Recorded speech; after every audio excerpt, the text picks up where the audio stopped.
Napakainit na nga ng panahon ngayon kaya ito wala na namang pasok sa school at magmo-module na naman kami. Good morning! Sa totoo lang, mahirap din talaga pag nandito lang sila sa bahay kapag nagmo-module lang. Dahil, unang-una mas marami akong gawain. Pangalawa, nagre-reklamo sila sa module dahil sobrang dami nga halos lahat ng subject ay nagsisend. Lahat ng teacher ay nagsisend sila ng module kaya napapagod talaga ang bata. Sobrang daming sinusulat. Mas gusto din nila na pumasok sa school. Pero ganun pa man ay wala na tayong magagawa doon kasi yun na nga ang nakatakdang mangyari ngayon. Chas! Kaya ako ito, para matanggal yung pagod nila ay sabi ko bibili na lang kami ng taho kasi dumaan dahil hindi ko sila pinapakain ng taho araw-araw gawa ng nag-trigger yung allergy nila kapag araw-araw sila nagsusoya. Tamang-tama talagang ano ko ito kasi medyo maaga ngayon. Kadalasan kasi ay lunchtime siya dumadaan kaya hindi ko rin sila pinapakain dahil hindi na makakain ng kanin.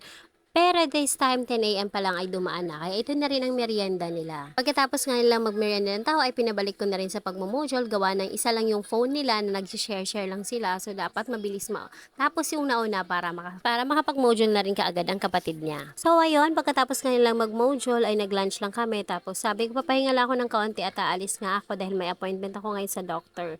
At nung pagtawag ko nga sa clinic ay wala pa daw yung doktor. Kaya lang bigla akong nakatulog, nagising ako medyo late na 3 PM na ako nagising. Kaya ito, pumunta na ako dito kaagad sa clinic pero good thing dahil hindi pa nalagpasan yung aking number.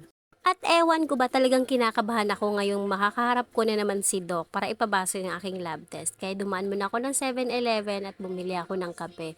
Ano kaya yun? Bigla ko rin naisip bakit ako nagkakape? Kinakabahan na nga ako. Sa sobrang kaba ko nga ay hindi ko naisip na mali talaga yung desisyon na yun. Kinakabahan na nga, nagkakape pa. Isang reason din pala kaya ako pumasok ng 7-Eleven para makapag-charge. Gawa na nakatulog nga ako so nakalimutan ko mag-charge ng aking phone. Umalis ako ng bahay na talagang drain ang aking phone kaya nakicharge muna ako dito kay 7-Eleven. 10 minutes nga lang akong nag-charge dyan tapos bumalik na kaagad ako sa clinic at ito na nga tamang-tama nga yung pagbalik ko dahil ako na lalo ngang lumakas ang kabog ng dibdib ko lalo na nung tinawag na ang pangalan ko. So ayun na nga, this is it. May gamutang magaganap ng 1 month tapos magpapalab test ulit at babalik ulit kay Doc.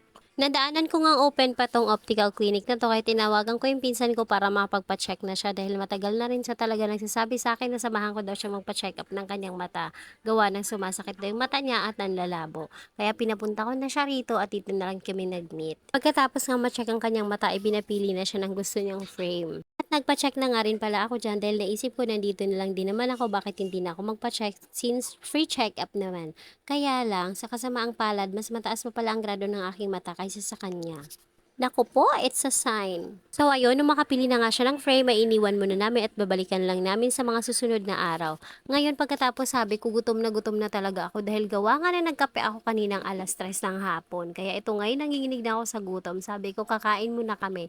Bawal to. Sorry na doc, pero last craving ko na talaga to sa pagkain na dahil sobrang gutom ko talaga at kailangan ko ng makakain. At maliban nga sa gutom na talaga ako, ay nag-crave talaga ako, naglalaway talaga ako dito sa paborito kong calamares, lalo na bagong-bagong luto talaga at talagang mainit pa. At hindi naman makontento sa calamares, bumili na rin ako ng siomai. Syempre, nakakahiya din naman kay kuya, nasa tabi siya tapos hindi ko siya bibilhan. Chas! Dami mong sinasabi, matakaw ka lang eh. So ayun, dahil magagabi na nga, umuwi na kaagad kami ng bahay dahil syempre may pamilya pang naghihintay sa akin. May pamilya pa akong pakakainin ng hapunan. Kaya ito, magluluto na muna ako. Pero ito, request lang ni Papa B, gusto nila kumain ng gulay. Kaya magigisa lang ako ngayon ng gulay. Simpleng gisa lang, wala talagang ibang recados.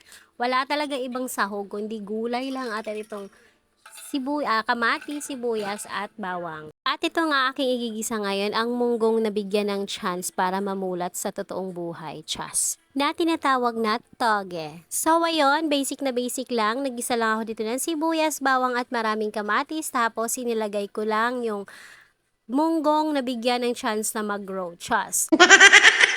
Ang totoo niyan, wala talaga akong planong magluto ngayon, kaya bumili na lang ako ng chicken sa labas. At sabi nga ni Papa B, lechon manok daw ang ulamin namin, kaya dumaan na rin ako bago ako umuwi. Kaya lang biglang sabi niya, sanahan may gulay. Eh syempre, yung sana na yun, sana daw magkatotoong may gulay. Kaya ito, magigisa na lang din ako ng gulay. Wala nang masyadong sahog to, kaya mabilis lang tong maluluto. Konting luto lang to dahil hindi pwedeng malata tong togi na to at hindi na nga siya masarap kainin. At Gaya nga ng sabi ko, simpleng-simple lang talaga. So, tinimplahan ko lang siya ng salt and pepper tapos tatakpan ko siya sandali. Siguro mga 1 hanggang 2 minuto ko lang siyang tatakpan. Pagkatapos nun ay okay na. Ayan, kumukulo-kulo na siya kaya pwedeng-pwede na. At maglalagay na kagad ako sa plato at pakakainin ko na sila dahil medyo late na nga, nasa 7:30 na ng mga oras na 'to.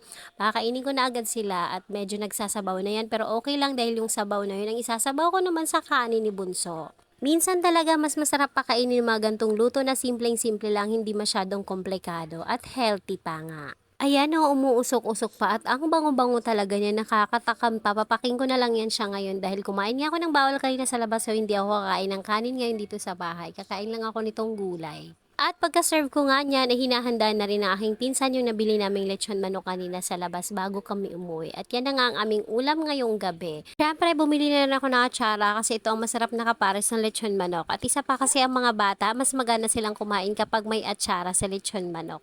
Dahil kapag wala, for sure, ayaw nilang kumain ng manok. O, di ba, napaka-arte. O siya, tara, kain tayo. Salamat sa panonood. Bukas ulit!